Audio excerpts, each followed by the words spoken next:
एक 40 साल का शख्स जिसने एक पूरा प्लेन अकेले ही हाईजैक कर लिया और अपनी डिमांड्स पूरी करवा कर पैसों के साथ प्लेन से छलांग मार दी और ऐसा गायब हुआ कि आज 50 साल बाद भी उसे दुनिया की सबसे बड़ी एजेंसी FBI पूरा जोर लगाकर भी जिंदा या मुर्दा नहीं ढूंढ सकी। और ऐसे ये अमेरिका की सबसे बड़ी अनसॉल्व्ड मिस्ट्री बन गया। 24 नवंबर 1971 पोर्टलैंड इंटरनेशनल एयरपोर्ट। एक आदमी नॉर्थ वेस्ट ओरिएंट एयरलाइंस की फ्लाइट 305 में सवार होता है। डार्क सूट, ब्लैक टाई और हाथ में ब्रीफ केस लिए ये आदमी एक बिजनेसमैन लग रहा था। ये सबसे एंड पर प्लेन में सवार होता है और एंड वाली रो में जाकर बैठ जाता है। 2:50 पर यह प्लेन टेक ऑफ करता है। इस प्लेन ने पोर्टलैंड से सेटल जाना था। ये एक छोटी सी फ्लाइट थी जिसको लगभग 1 घंटा लगना था। इस प्लेन में 36 पैसेंजर्स और 6 क्रू मेंबर्स थे।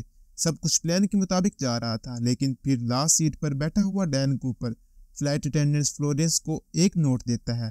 पहले तो वो फ्लाइट अटेंडेंट नोट पढ़े बगैर उसे जेब में रख लेती है, लेकिन कूपर कहता है शायद तुम्हें इसे पढ़ना चाहिए। और फिर जब वो उसे पढ़ती है तो उस पर लिखा था, I have a bomb and I would like you to sit next to me. शेफनर डर के मारे उसकी बात मान लेती है। कूपर उसे ब्रीफ केस खोलकर दिखाता है। उस ब्रीफ केस में डायनामाइट की 8 स्टिक्स, एक बैटरी और ज्यादा सारी वायर्स थी। फ्लाइट अटेंडेंट को पता चल गया था कि कूपर सीरियस है। कूपर प्लेन के लैंड करने पर 4 पैराशूट्स और $2 लाख की डिमांड करता है। शेफनर हाईजैकर की ये कमांड कैप्टन विलियम स्कॉट को भेजती है, लेकिन क्योंकि ये एक छोटी सी फ्लाइट थी तो ग्राउंड फोर्सेस को इस पर अमल करने के लिए और टाइम चाहिए था, और इसी वजह से ये प्लेन 2 घंटे तक हवा में ही रहता है ताकि $2 लाख इकट्ठे किए जा सकें। इन्वेस्टिगेटर्स ने सारे नोट्स के सीरियल नंबर को नोट कर लिया और इन्हें बैग्स में पैक कर दिया। फाइनली ये प्लेन 5:46 पर सेटल एयरपोर्ट पर लैंड करता है। कूपर दूसरी फ्लाइट अटेंडेंट टीना को बाहर भेजता है।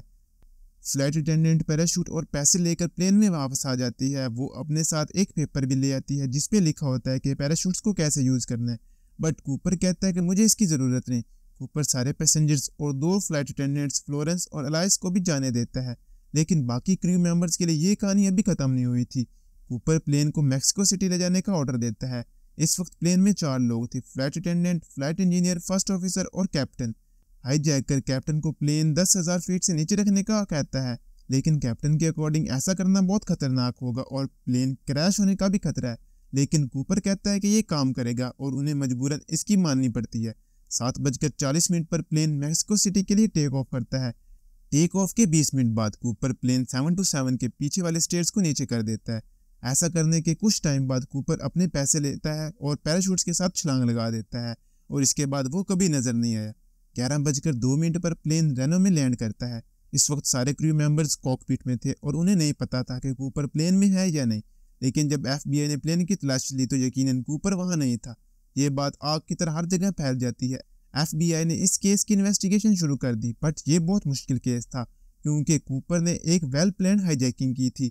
FBI ने सबसे पहले उसके नाम से शुरू किया। उसने डैन कूपर के नाम से अपनी टिकट बुक करवाई थी। अब ये तो FBI को भी पता था कि ये असल नाम नहीं है, लेकिन क्रिमिनल अक्सर अपने असल नाम से मिलता जुलता नाम यूज करते हैं।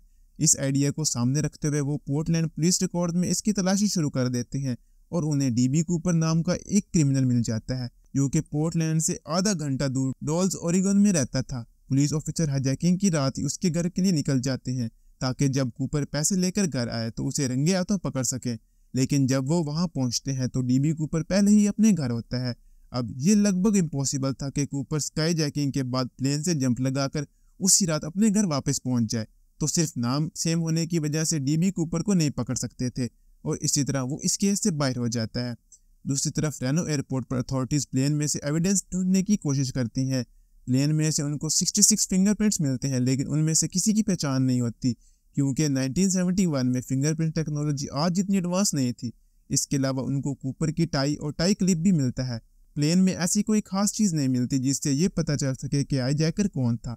FBI को ये तो पता था कि कूपर ने रेनो से सेटल के दरमियान किसी जगह छलांग लगाई है, लेकिन अब उन्होंने ये डिसाइड करना था कि स्टार्ट कहां से करें क्योंकि उसके लैंड करने की एग्जैक्ट जगह किसी को पता नहीं थी। लेकिन फिर भी FBI ने एक बहुत बड़े हिस्से की छानबीन की। इसके लिए FBI ने SR-71 ब्लैकबर्ड और कई हेलीकॉप्टर्स का इस्तेमाल भी किया।